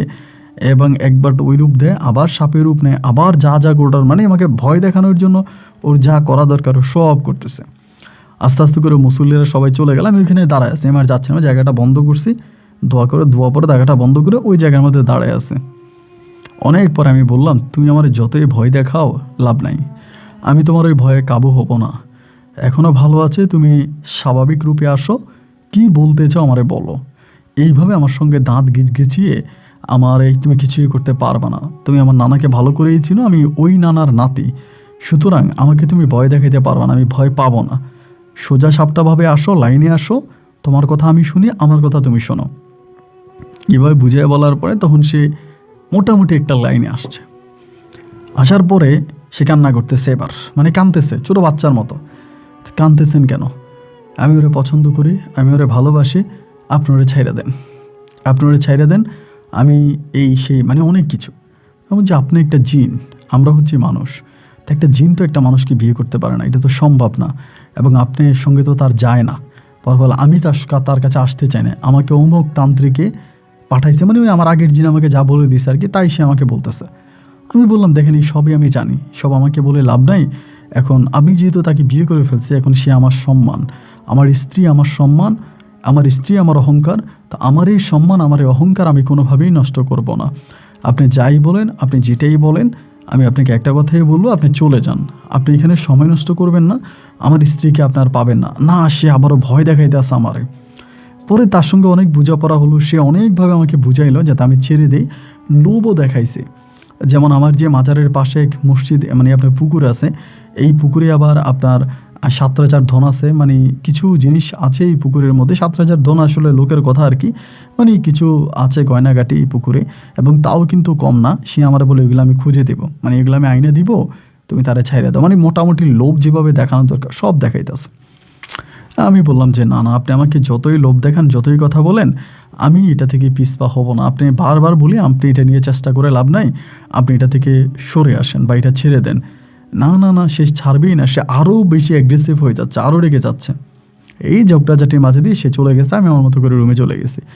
রুমে চালু যাওয়ার মতো এই আমার শাশুড়িকে ডিস্টার্ব করতেছে, আমার শ্বশুরকে ডিস্টার্ব করতেছে, আমার ওয়াইফকে ডিস্টার্ব করতেছে, মানে সে পুরো পাগলের মতো হয়ে গেছে। প্রতিনিয়ত এরকম করে জ্বালাইতেছে জ্বালাইতেছে জ্বালাইতেছে জ্বালাইতেছে, মানে কী যে বলবো তা বলার মতো না। ওরে কতক্ষণ জ্বালাইতেছে, আমার শ্বশুরকে জ্বালাইতেছে, শাশুড়িকে জ্বালাইতেছে, মানে প্রচুর পরিমাণের পাগলামি শুরু করছে। আমি আমার মতো করে যতটুকু পারতেছি কন্ট্রোল করার চেষ্টা করি, ঠিক করার চেষ্টা করি। এরই মাঝে আমার পরিবার তখন বিষয়টা জেনে গেছে। আমার আব্বা আম্মা বিষয়টা জানছে যে আমি এরকম এরকম বিয়ে করে ফেলছি এই গ্রামে।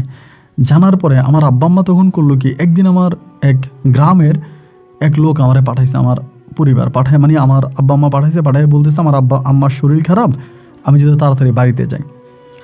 তখন ধরেন আপনার সন্ধ্যার দিকে, মানে সন্ধ্যার কিছুক্ষণ আগে। তা আমি বললাম যে ঠিক আছে, আমি সকালবেলা ইনশাল্লাহ যাব। পরে বলে যে না, সকালে গেলে আপনার আম্মার অবস্থা আসলেই বেশ মানে সূচনাদায়ক খারাপ, যেতে হয় তাহলে এখনই চলেন, আপনার মায়ের অবস্থা ভালো না। তো যখন এরকম করে বলতেছে, আমি তখন চিন্তা করলাম যে ঠিক আছে তাহলে যাই, যেহেতু আমার অবস্থা ভালো না। আমি চিন্তা করতেছিলাম শ্বশুর বাড়িতে যাব, ভাবলাম যে না, আমি তখন কী করলাম, আমাদের গ্রামেরই একজন ছেলে আছে ইব্রাহিম নাম, ওরে বললাম যে ও আবার নামাজ কালাম পরে, একটা ছেলে ছোটো আর কি বয়সে, ওরে বললাম ইব্রাহিম আমার শ্বশুর বাড়িতে গিয়ে আমার শ্বশুরে বলবা আমি আজকে রাতে যাব না, আমি আমার বাড়িতে যাচ্ছি, আমার আম্মা অসুস্থ, আমি 2-1 দিন পরে আসবো। বলে আচ্ছা ঠিক আছে। ইব্রাহিম এটা বললো, তো আমি আমার ওই গ্রামের লোকের সঙ্গে তখন বাড়িতে রওনা দিলাম।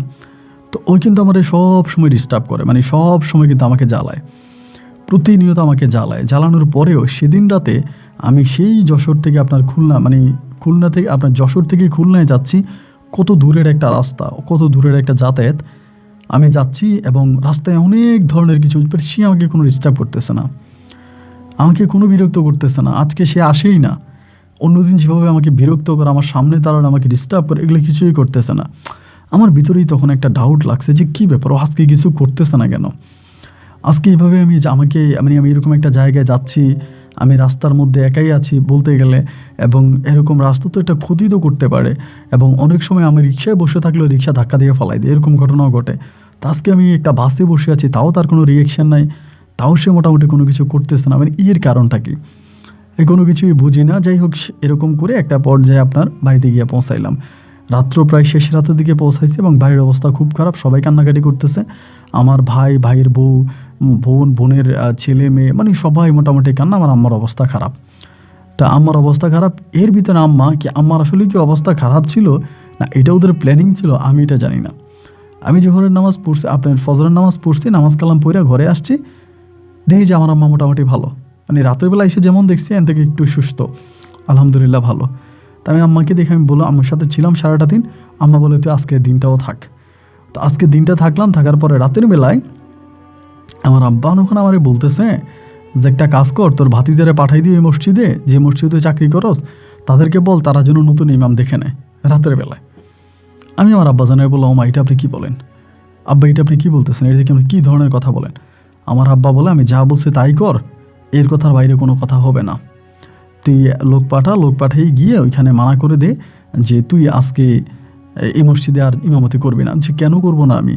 আব্বা বলে, আমরা তোর ওই গ্রামে আর যেতে দিব না। তার কারণ হচ্ছে আমি সেই গ্রামে বিয়ে করে ফেলছি। তা আমার আব্বা বলতেছে, আমার আব্বা আমা দুজনেই বলতেছে তুই এই কাজটা কেমনে করলি। আমি তখন আমার আব্বাকে বললাম যে আব্বা, তাহলে কি আমার বিয়ের বয়স হয় নাই, আমি বিয়ে করে কি অন্যায় করে ফেললাম? আমার বাবা আমাকে বলে না, বিয়ে করে অন্যায় করিস নাই, কিন্তু যেই মেয়েকে বিয়ে করছিস এর আগে তার কয়টা বিয়ে হয়েছে এটা কি খবর নিয়েছিস? আমি তখন আমার আব্বারে বললাম, আমি সবই জানি, এর আগে মেয়েটার কয়টা বিয়ে হয়েছে এই সব কিছুই আমি জানি। হুট করে আমার বড় বোন তখন বলে বসে যে ও রূপের পাগল হয়ে গেছে। আমার বড় বোন বলতেছে ও রূপের পাগল হয়ে গেছে, মেয়ে দেখতে সুন্দর, ওই পাগল হয়ে গেছে, ও কিসের ইমাম, মানে আমার বোন আমাকে বলতেছে। যাই হোক, পরিবার মোটামুটি খুব রাগান্বিত। ভাবলাম হয়তো রাতের মধ্যে পরিবারটাকে ঠিক করে আমি সকালবেলা রওনা দিব বা সকালবেলা যাব। তো এখন দেখলাম যে না, তারা আমার ছাড়বেই না, কোনোভাবেই আমাকে ছাড়বে না। আমি একটা মানুষকে বিয়ে করে ফেলছি, সে আমার বউ, আমি তার কাছে যাব না? না, পরিবারের কথা হচ্ছে আমি আর যেতেই পারবো না, আমাকে আর যেতেই দিবে না, আমাকে এই জায়গার ভিতরে এক ঘর বন্দি করে আমাকে আটকায় রাখছে। এইভাবে দিন রাত কাটতেছে, আমি সেই জায়গার ভিতরে একদম পুরো একটা গৃহবন্দী অবস্থার ভিতরে আমি তখন পড়ে আছি। এমন করেই দিন আর রাতগুলো কাজ মানে কাটতে কাটতে একটা পর্যায়ে হলো কি, আমার শ্বশুর বাড়ি থেকে তখন আমার লোক আসছে আমার খবর নেওয়ার জন্য।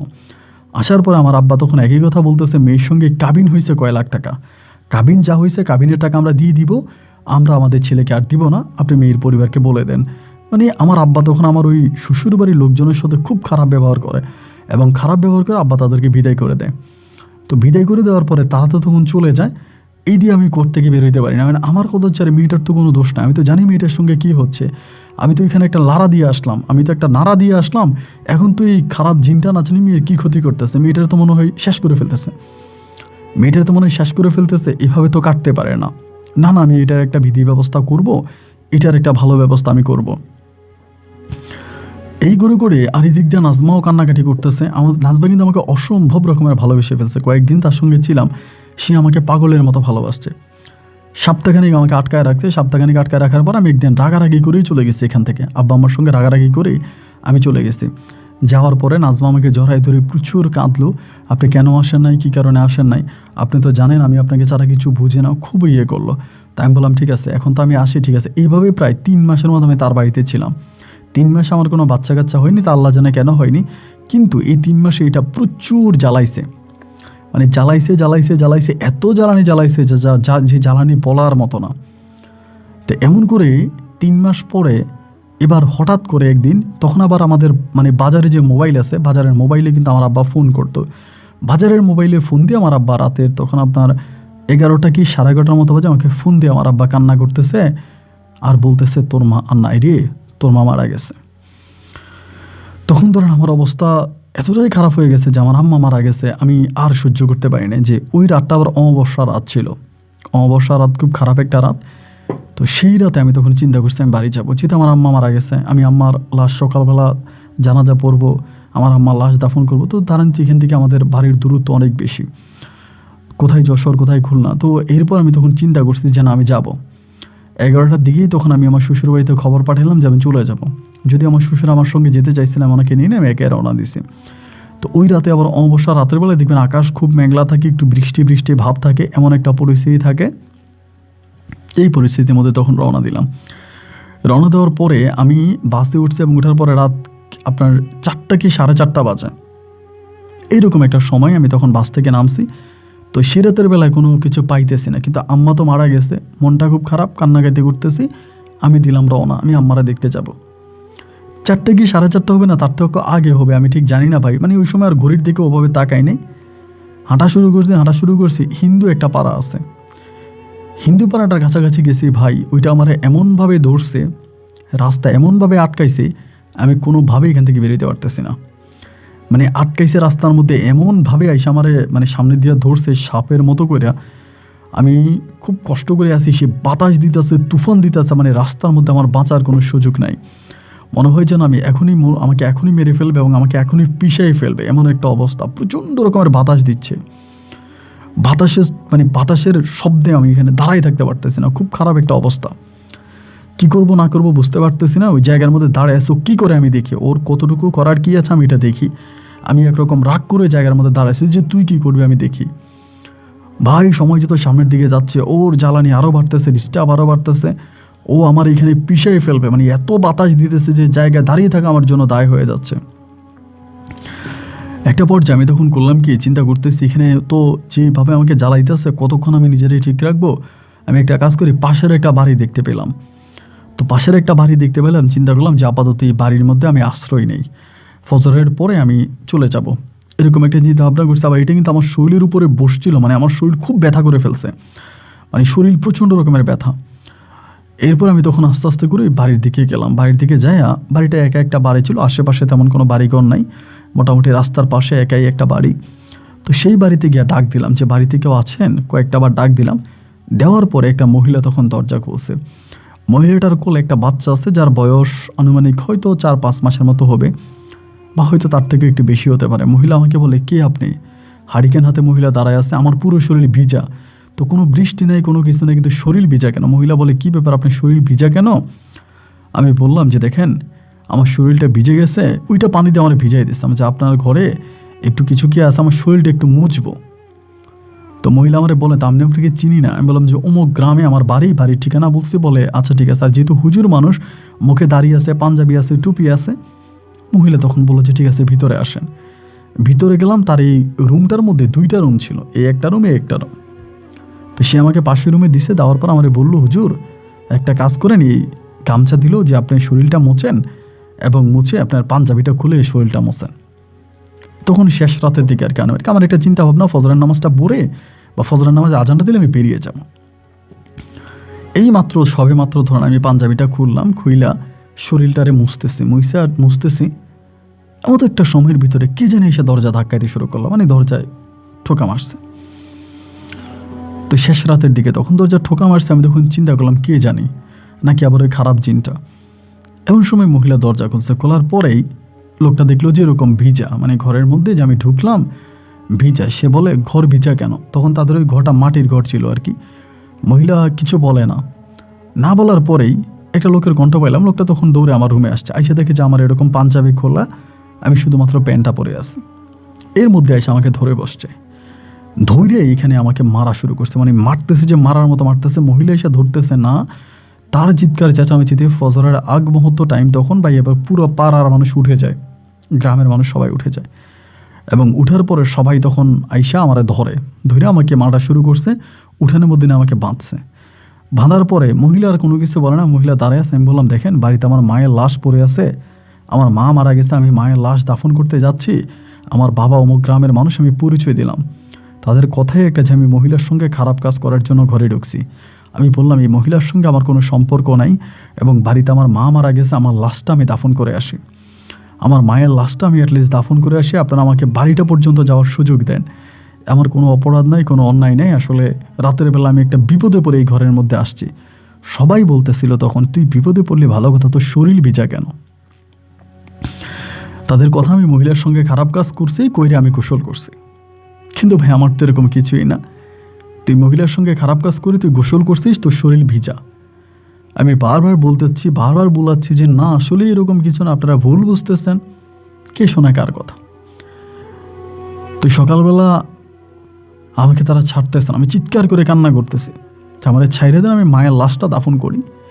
তখন তো মোবাইল আর আমার পকেটে নেই, আমাদের কাছে তো মোবাইল নেই তখন। সে আমার মায়ের লাশটা আমি একটা বার দাফন করে আসি। মা অনেক স্বপ্ন ছিল যে তার ছেলে তার জানাজা পড়বে। মা সবসময় বলতে যে আমি হোসাইনের ইমাম বানাইছি, যে আমার ছেলে আমার জানাজা পড়বে, তা আমার মায়ের জানাজাটা আমার পড়তে দেন, দিল না।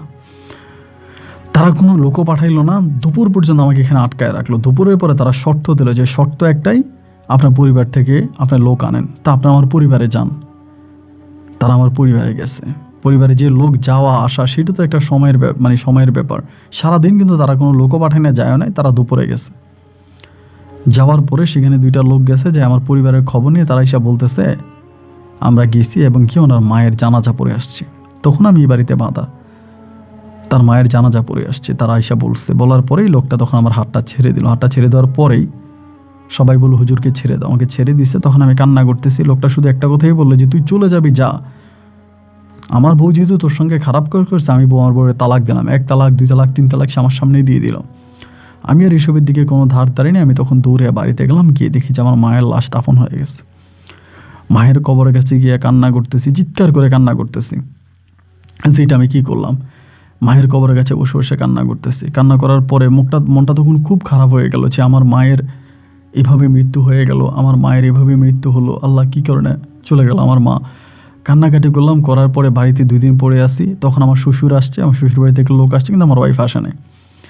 2 দিন পরে আমার হঠাৎ মনে হলো যে আমি যে একটা মেয়ের সংসার ভেঙে দিলাম, আমার কারণে একটা মেয়ের সংসার ভেঙে গেল। তো আমি সেই 2 দিন পরে এই পরিবারে আবারও গিয়েছি এবং মেয়েটার খবর নিয়ে জানতে পারি মেয়েটাকে তালাক দিয়ে তার বাপের বাড়িতে পাঠিয়ে দিয়েছে। মেয়েটার একটা মেয়ে বাচ্চা আছে এবং মেয়ের বাপের বাড়িতে গেলাম, জানতে পারলাম যে তার স্বামী তাকে ছেড়ে দিয়েছে। মেয়েটা তখন বলে যে আপনার তো কোনো দোষ নাই, আসলে যেটা আমার ভাগ্যে আছে সেটাই হয়েছে। তো আমি চিন্তা করলাম যে আমার দোষ নাই বলতে আমার দোষ তো আছে, আমার জন্যই তো মেয়ের স্বামী তাকে তালাক দিয়ে দিয়েছে, তার মানে আমি অবশ্যই দোষী, আমি তো অবশ্যই অপরাধী, আমার জন্য মেয়েটা তালাক হয়ে গেল না, তা তো ঠিক হয় নাই। তো এই ঘটনার পর আমি তখন আমার শ্বশুর বাড়িতে গেলাম। যাওয়ার পর আমার ভিতরে কেমন যেন একটা অনুশোচনাবোধ কাজ করতে শুরু করলো যে না, আমি তো অন্যায় করে ফেলছি, অপরাধ করে ফেলছি, আমি মেয়েটাকে বিয়ে করব। আমার শাশুড়িকে, আমার ওয়াইফকে বললাম, আমার ওয়াইফের কথাই একটা যে আপনি যদি ওকে বিয়ে করেন তাহলে আমি আপনাকে ছেড়ে দেব। আমি বললাম যে তুমি কেন আমাকে ছেড়ে দেবে, আমার জন্য একটা মহিলার সংসার ভেঙে গেল, আমি যদি তাকে বিয়ে করি আমি সোয়াব পাবো, আমি আল্লাহর কাছে সোয়াব পাবো এবং আমি একটা অপরাধ থেকে বেরোতে পারবো। আমার ওয়াইফ রাজি না, সে কোনোভাবেই রাজি না। অনেক কষ্টে তাকে বুঝে শোনায়। তখন সে শর্ত দিল, যে শর্ত হচ্ছে একটা, আপনি ওকে বিয়ে করলে আমাকে ছেড়ে দিতে হবে। তো আমি ভাবলাম বিয়েটা করি, ও আর আমাকে ছেড়ে কই যাবে, আমাকে ছেড়ে তো সে আর যাবে না, সে তো আমার সংসারই করবে। তো এবার আমার ওয়াইফকে বললাম যে আমি তাও বিয়ে করবো মহিলাটা, কারণ ওই মহিলাটার সংসার আমি ভেঙে দিয়েছি ভাই। আমি এই অনুশোচনায় রাতের বেলায় ঘুমাইতে পারিনি যে আমি মেয়েটার সংসার ভেঙে দিলাম। তো বাচ্চা সই মহিলাটা আমি তখন বিয়ে করলাম। এখানে অনেক ঘটনা আছে, ঘটনার দিকে না চাই, তো আমি মেয়েটাকে বিয়ে করছি। যেদিন বিয়ে করছি সেদিনই রাতের বেলায় আনুমানিক মধ্যরাতের কাছাকাছি আমি যেদিন বিয়ে করলাম আর কি, সে রাতে আমি তখন আমার বউকে নিয়ে বাসর ঘরে ঢুকলাম, নতুন বাসর ঘরে আমাদের বাড়িতে। আমার আব্বা এটা রাজি, আব্বুকে যখন বললাম আব্বু তখন রাজি হইল। আমি তখন এই বাচ্চার সময় এটাকে বিয়ে করে ঘরে নিলাম। যেদিন আমার বাসর হবে এর পরের দিন সকালবেলা, বাসরের পরের দিন সকালবেলা আমি বউকে দেখতে গেছিলাম, আমার বউ আপনার নাজমাকে, যে নাজমার কী অবস্থা, আমি নাজমাকে একটু দেখে আসি। পরের দিন নাজমার বাড়িতে যাওয়ার পরে দেখলাম আমার কেউ ফোনও করেনি, কোনো খোঁজ খবরও দেয়নি। নাজমার বাড়িতে যাওয়ার পরে দেখলাম যে নাজমার বাড়িতে বিশাল মানুষ। কি ব্যাপার জানতে পারি নাজমা গতকালকে রাতে ফাঁসি দিয়েছে। তো এখন এই যে নাজমা ফাঁসি দিয়েছে, নাজমার পরিবার সবাই তখন হসপিটালে লাশ আনতে গেছে, পোস্টমর্টেম হবে, লাশ আনতে গেছে। মধ্যরাতে সে ফাঁসি দিয়েছে। এবং অবাক করা বিষয় কি জানেন, ও ফাঁসি দিয়েছে এইটা সবাই দেখেছে বা সবাই জেনেছে, অথচ আমার সঙ্গে যে আছে আমি তার সঙ্গে কথা বলি, সে আমাকে বলল যে ও ফাঁসি দেয়নি, ওকে মেরে ফেলেছে। ও রাতের বেলায় কষ্টে, যেহেতু আজকে আমার বাসর হচ্ছে, আমি আরেকটা মেয়েকে বিয়ে করে ফেলেছি, এই কষ্টে ওই গাছটার নিচে বসে বসে কান্না করতেছিল যে আমার স্বামী আরেকটা বিয়ে করে ফেলছে। মনের ভিতরে একটা কষ্ট, ওই কষ্ট থেকে ওই গাছটার নিচে বসে বসে কান্না করে। এবং ওই সময় ওই খারাপ শয়তানটা আসে এবং আইসাকে নিয়ে যাওয়ার জন্য খুব চেষ্টা করো। ওরে আবার কিছু আমি দোয়া কালাম পড়াই দিছি, ওইও দোয়া কালামগুলো পড়তেছে। এর ভিতরেই ওরা ওইখানে অ্যাটাক করে এবং অ্যাটাক করে ওকে সেখানে মেরে ফেলে তার লাশটা ওইখানে ঝুলে দেয়। তো সবাই দেখেছে সে ফাঁসি দিয়েছে, কিন্তু আসলে সে ফাঁসি দেয়নি। আমার সঙ্গে যে ভালো জিনটা ছিল সে আমাকে এই বিষয়টা জানাইল। তো আমার একটা ভুলের কারণে বা যাই হোক, আমি যদি দ্বিতীয় বিয়েটা না করতাম তাহলে তো নাজমার ওই গাছতলায় যেত না, ঘর থেকে বেরোতো না, বা তার সঙ্গে এই ঘটনাটা ঘটতো না। তো এরপরে আসলে মানসিকভাবে অনেকটা ভেঙে পড়েছি। তারপর যাকে বিয়ে করেছি তাকে নিয়ে সংসার করতেছি। এরপরে আল্লাহ 2টা পুত্র সন্তান দেয়, আগের একটা মেয়ে আছে, এখন আমার 2টো ছেলে, একটা মেয়ে। আল্লাহর অশেষ রহমতে বেশ ভালো আছি আপনাদের দোয়ায়। কিন্তু আমার আগের স্ত্রী নাজমার কবর আমি এখনও চাই, কবর জিয়ারাত করি, আমার খুব ভালো লাগে। আল্লাহ তাকে জান্নাত দান করুক। আমি 5 ওয়াক্ত নামাজে সেই ফরিয়াতে জানাই। আমি আপনার গল্পগুলো বেশ কয়েকটা মাস ধরে শুনি, আমার ভালো লাগে, কেন জানি না। রাতের বেলায় যখন একা লাগে, খুব নিঃস্ব লাগে, চারদিকটা মনে হয় যেন প্রচুর অন্ধকার, ভালো লাগছে না, সেই সময়টাতে আপনার গল্পগুলোর মধ্যে কেমন যেন একটা অন্যরকম শান্তি খুঁজে পাই। সে জায়গা থেকেই আমি আপনার গল্প শুনি এবং এক কথায় বলতে গেলে আমি আপনার একজন ভক্ত বলা চলে। তো আপন ভাই, আমার জীবনের কথাগুলো আপনাকে লিখলাম। এই আমার ফোন নাম্বার, ঠিকানা, যদি পারেন আপনি আমার সঙ্গে যোগাযোগ করতে পারেন। আমার গল্পটা যদি সম্ভব হয় রেকর্ড করবেন, তবে হ্যাঁ, আমার গল্পটা রেকর্ড করেন, ঠিক আছে? আমার গল্পের মাঝে এই বিষয়গুলো একটু হাইড করার চেষ্টা করবেন। ভালো থাকবেন। আসসালামু আলাইকুম। প্রিয় বন্ধুগণ, সবাইকে অনেক বেশি ধন্যবাদ এই পর্যন্ত আমার সঙ্গে থেকে খুলনার ভাই হুজুর হোসাইন আহমেদের জীবনের এই অলৌকিক, ভয়ানক এবং হৃদয় বিদারক বাস্তব গল্পটা শোনার জন্য। জীবন সত্যিই বড় বিচিত্রময়। জীবন কাকে কখন কোথায় নিয়ে যায় তা একমাত্র উপরওয়ালাই ভালো জানে। এবং এই হোসাইন শেষ পর্যন্ত নাজমাকে হারিয়েছে। নাজমাকে হারিয়ে হয়তো লাস্টে যাকে বিয়ে করেছে তার নাম আসমা। মানুষ, আমি একটা জিনিস চিন্তা করি দর্শক বন্ধুরা, আমাদের এই পৃথিবীতে এমনও মানুষ আছে যারা হাজারটা অপরাধ করে, হাজারটা অন্যায় করে দিব্যি ঘুরে বেড়াচ্ছে, তাদের কোনো অনুশোচনাই নাই, তাদের কোনো অনুশোচনাই নাই। আবার কিছু মানুষ কোনো অন্যায় করে নাই, অপরাধ করে নাই, হয়তো ছোট্ট একটা যে কোনো কারণে একটা অন্যায় করে ফেলেছে, খুবই ছোট, বা সেটাকে অন্যায় ধরাও চলে না। যেমন হোসাইনের কথাই বলি, কোনো অন্যায় নয় কিন্তু হিসাব করতে গেলে, অথচ সেই থেকেই তার পুরুষ জীবনটাই শেষ হয়ে গেল। এখন যার সঙ্গে আছে সে বলেছে ভালো আছে। আমিও দোয়া করি আল্লাহ তাকে ভালো রাখুক। বন্ধুরা, যারা এতক্ষণ পর্যন্ত আমার সঙ্গে ছিলেন সবাইকে ধন্যবাদ। সামনে হচ্ছে নির্বাচন, এবং নির্বাচন খুব জটিল একটা বিষয়, খুব কঠিন একটা বিষয়, এবং 5 বছর আমরা আমাদের দায়িত্ব কাকে দিব সেটা অবশ্যই ভেবে চিন্তে আমরা ভোট দিয়ে আমাদের প্রিয় নেতাকে জয়যুক্ত করব, এবং সবাই অন্তত সাবধান থাকার চেষ্টা করব, নিরাপদে থেকে ভোট দেওয়ার চেষ্টা করব। এবং যারা চট্টগ্রামের বদনা সাহা মাজার, অলৌকিক সেই বদনা সাহার মাজার, যে বদনা সাহা অজু করার সময় তার বদনা ছুঁড়ে মেরেছিল, সেটা গিয়ে রাঙ্গুনিয়া পড়েছে এক ভাগের মাথায়। সেই অলৌকিক মাজার যারা এখনও দেখেননি তারা ভিডিওর এখানে ক্লিক করে বদনা সাহার মাজার, বদনা মিয়ার মাজারটার ভিডিওটা দেখে নেবেন। আল্লাহ হাফেজ, সালামু আলাইকুম।